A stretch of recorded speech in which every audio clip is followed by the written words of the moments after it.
ఓం నమ శివాయ. కార్తీక పురాణం 15వ అధ్యాయం ప్రారంభం.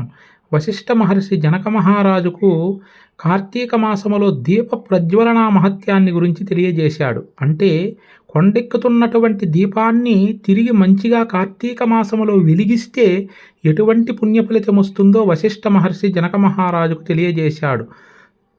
పూర్వం సరస్వతీ నదీ తీరములో ఒక ఆలయం ఉండేది.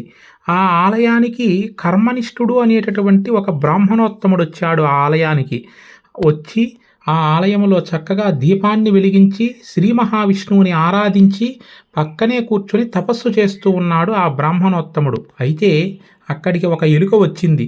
ఎలుక వచ్చి ఒక దీపాన్ని చూసింది. ఆ దీపములో తైలమంతా కూడా అయిపోయి ఆ దీపము కొండెక్కుతూ ఉన్నది.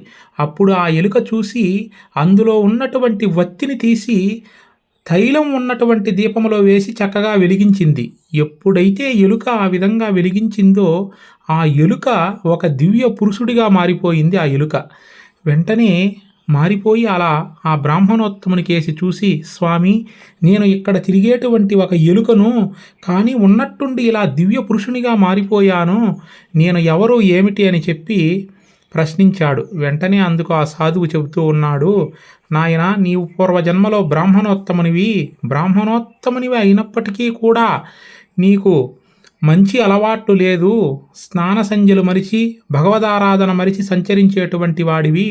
భార్యను పట్టించుకోకుండా దాసీదానితో సహవాసము చేసి ఆ దాసీదానికి పుట్టినటువంటి అమ్మాయిని అమ్మి ధనాన్ని సంపాదించావు. ఇలా పాపాలు చేశావు.